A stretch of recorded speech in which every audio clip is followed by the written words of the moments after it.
there's one group, two groups, three groups, and four groups. Okay?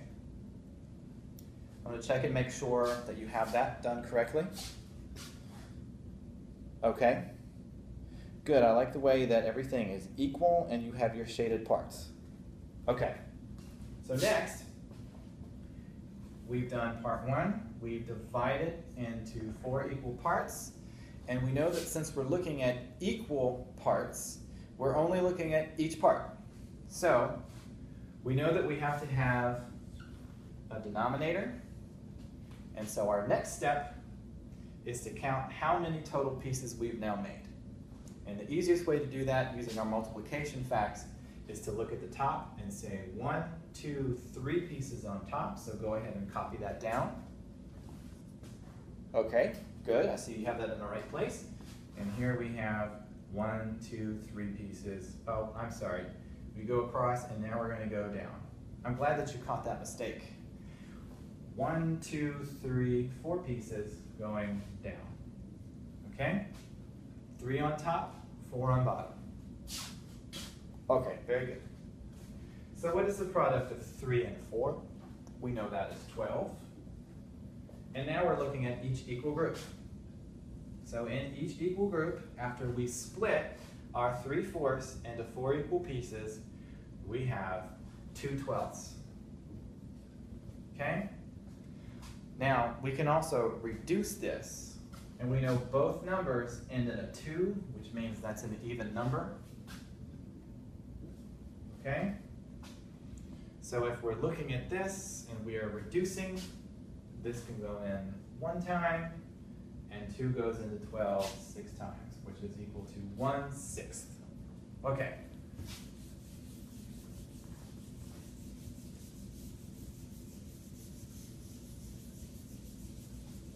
Let's do another example. This time, we're going to do things a little bit differently. This time, I want you to actually show me how to do it. And as you are doing this, I'm just going to be providing you support, kind of the way that a weightlifter just holds up that weight bar a little bit to make sure that it doesn't fall on somebody. I'm just going to help you. If you have questions, go ahead and ask, but this is your opportunity to show me that you really understand the material. Are you ready? Okay. So at this point, the student would model the problem by following our step-in-step instruction. Throughout the process, the student would be receiving error correction and feedback, mostly in the form of guided questioning. So rather than, no, that's wrong, or you should do this, I'd really be trying to guide their thinking in more the line of, okay, let's take a look at what we did in this last problem. Is that the same? Is this the way that this needs to look? Did you put this in the right place? How should that go? So I'm trying to get them to teach me, because teaching is learning. So learn by doing. I'm going to make this a little bit bigger so that's easier to see. Okay. First thing that I would be looking at for the student is get a nice piece here. And for our lessons, we mostly used a piece of paper, and I've modeled for them how to use a ruler and the lines on their page to create equal parts of a whole. Just college ruled paper, tracing those lines. And let's say we had,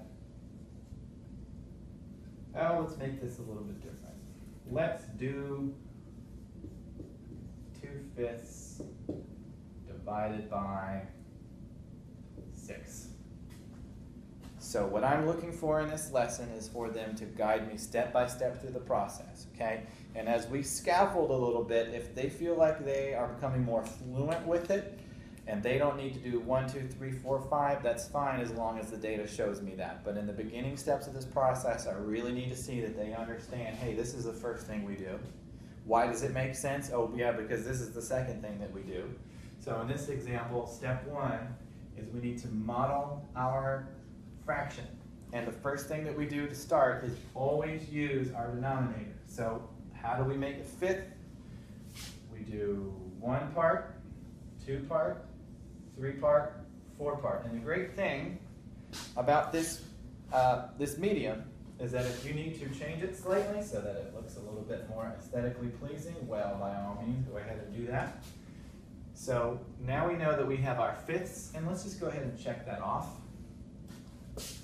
And for this kind of an explicit process, for a student who really struggles with this, I might also have a checklist with them that has examples. So they would be able to see first step, second step, third step, did I do that? So they're following along with me, and unless that becomes distracting, in which case I would remove that just to focus on the instruction. So first we have our units, which is fifths. Then we have our parts of our whole, which is 2 parts. And so modeling this creates a very visual strategy for students who are more visual learners, who may be not great on road procedure. Okay, so now we know that we are this far through the problem, and then we are going to divide or split into equal groups 6. So we can see that we are going to have 1 equal group here, 2 equal groups here, 3 groups here, 4 groups here, 5 groups here. So we're going to count to make sure. We have 1, 2, 3, 4, 5, 6. And so now we have split 2/5 and divided it or distributed equally into 6.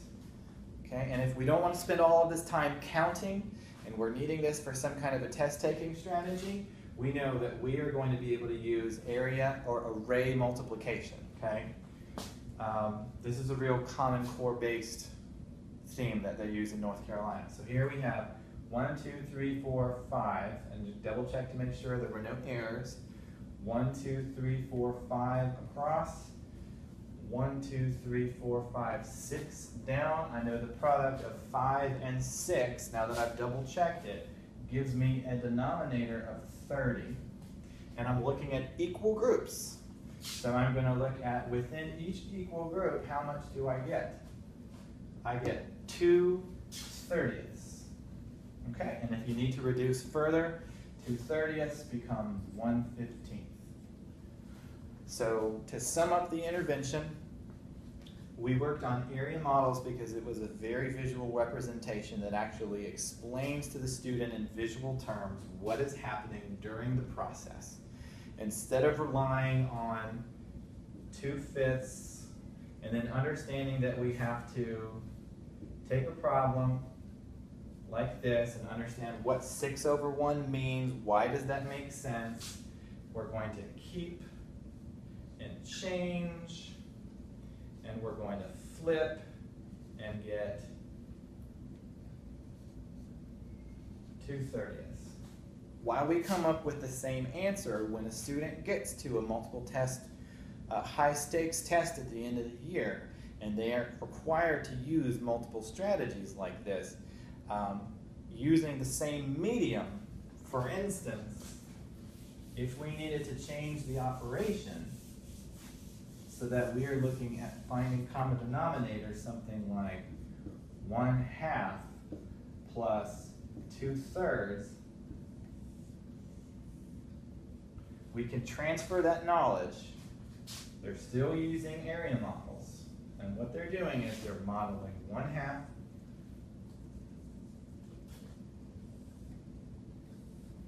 2/3. Notice for this example, they have to learn how to draw one line vertically and the others horizontally. Then you would transfer the lines from this.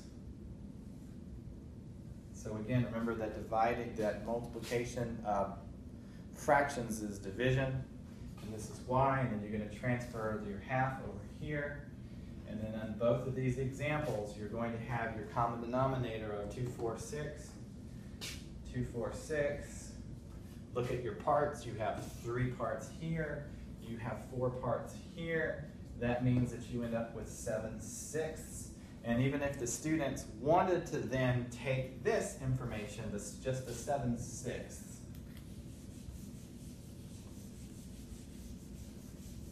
and model that, they can take from them their prior knowledge, and they know that the 6 means we divide this into 1, 2, 3, 4, 5. 2, 3, 4, 5, 6. So that is 1 whole